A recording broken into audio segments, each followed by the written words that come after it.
नमस्कार दोस्तों। एक गांव में ललिता और रेनू नाम की दो बहनें थीं। दोनों सगी बहनें, लेकिन विचार दोनों के बिल्कुल विपरीत थे। बड़ी वाली सकारात्मक सोच की थी और हमेशा खुश रहने वाली हर हाल। एक दिन रेनू, माँ इसको समझा दिया करो, यहाँ अब क्या करने आती है। यहाँ इसका कुछ नहीं है, जो है वो सब कुछ मेरा है। माँ रेनू से बहुत दुखी थी लेकिन मजबूर थी। रेनू, ये भी मेरी बेटी है, तुम ऐसा क्यों करती हो। तुम धोखे से सारी संपत्ति अपने नाम करवा लिया।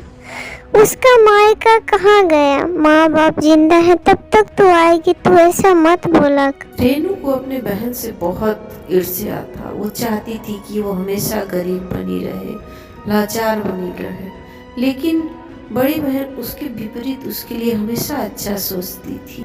रेनू, मैं तुमसे कुछ लेने नहीं आई हूँ। मुझे याद है आज माँ का जन्मदिन है। माँ को मेरे साथ बाजार जाने दो। माँ के लिए मुझे कुछ गिफ्ट लाना है। रेनू, तुम बहुत अच्छी मेरी बहन हो, माँ बाप को इतने अच्छे से रखती हो। उसके बाद रेनू उसको भला बुरा बोलती है और कहती है, देख रही है माँ ऊपर से नीचे तक सोने से लदी है, तू क्या गिफ्ट देगी गरीब कहीं की, जा यहाँ से। उसकी बातें सुनने के बाद वहाँ से ललिता चली जाती है और सोचती है मम्मी के लिए एक साड़ी खरीद के लाऊंगी। वहाँ से वो बाजार की तरफ जाती है और एक दुकान में जाकर साड़ी वाले, भैया मुझे साड़ी दिखाओ, मुझे अपनी मम्मी के लिए लेना है। रेनू के मना करने के बाद भी मम्मी उसके साथ आती है। दुकानदार कई साड़ियाँ दिखाता है लेकिन उसके बाद एक साड़ी उसको पसंद आती है। वो तो ले लेती है लेकिन दुकानदार से अकेले में जाकर कहती है, भैया मेरे पास 500 रुपये ही है, इसको ले लो और ये मुझे साड़ी दे दो।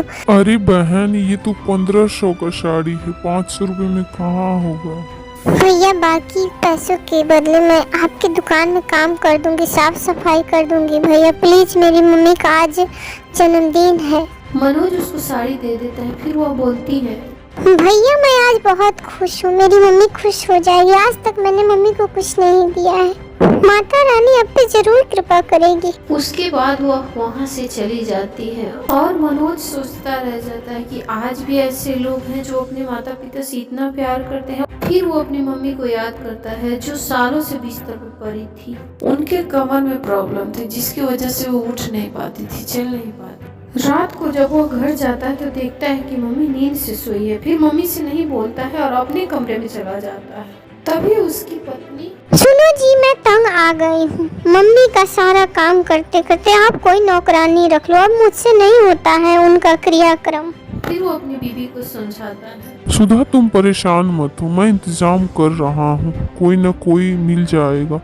सुधा, हमारे पास किस चीज की कमी है। भगवान ने सब कुछ दिया है और वो हमारी माँ है, हमारा फर्ज बनता है। सुबह होते ही उसकी मम्मी जोर से आवाज लगाती, मनोज बेटा जल्दी इधर आओ। बेटा बेटा देखो, मैं उठ सकती हूँ, मैं खड़ी हो सकती हूँ। बेटा अचानक मेरे कमर का दर्द खत्म हो गया। देखो बेटा, मैं उठ के बैठी हूँ। अरे मम्मी, ये कैसे हो गया। माँ अब ठीक हो गई। अरे मैं बहुत खुश हूँ। सुधा इधर आओ, देखो माँ उठ के बैठी है। अब मेरी माँ ठीक हो गई। सुधा जल्दी आओ। बेटा ये मेरे कर्म का फल नहीं है, मेरा बेटा बहुत ही अच्छा है। बेटा किसी के सच्चे दिल की दुआ का ये असर है जो मैं ठीक हो गई।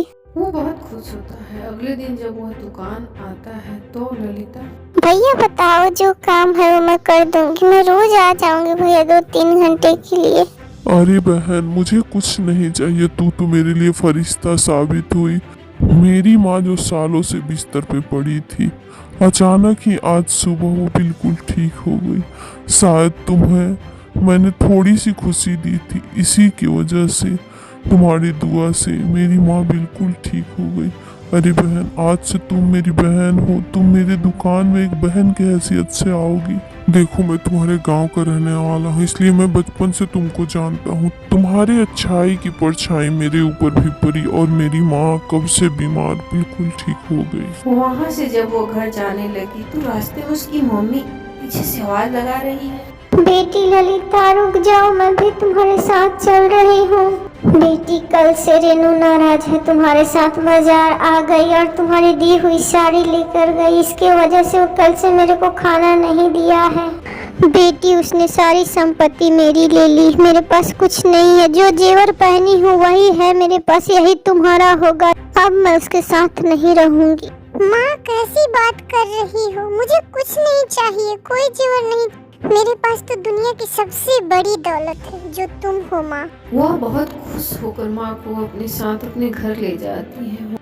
उसके पास कुछ नहीं था दोस्तों, लेकिन फिर भी वो मन की बहुत बड़ी धनी थी और अपने बहन के बारे में वह सोच रही होती है कि आज उसके पास सब कुछ है, लेकिन माँ चली आई तो वो निर्धन हो गई। लेकिन उसको नहीं समझ है, वो धन के घमंड में है। हे प्रभु, सबको सही सद्बुद्धि दो। माँ बाप का स्थान दुनिया के सबसे बड़ी दौलतों में है। बेटा हो या बेटी, अगर माँ बाप जिससे खुश है उससे ईश्वर खुश। ललिता अपने माँ के जन्मदिन पे गिफ्ट देने गई और भगवान इतना खुश हो गए कि उसको उसके गिफ्ट में माँ को ही दे दिया, जो कई साल से उससे दूर रह रही थी। दोस्तों, अगर वीडियो पसंद आए तो हमें सपोर्ट करें। धन्यवाद।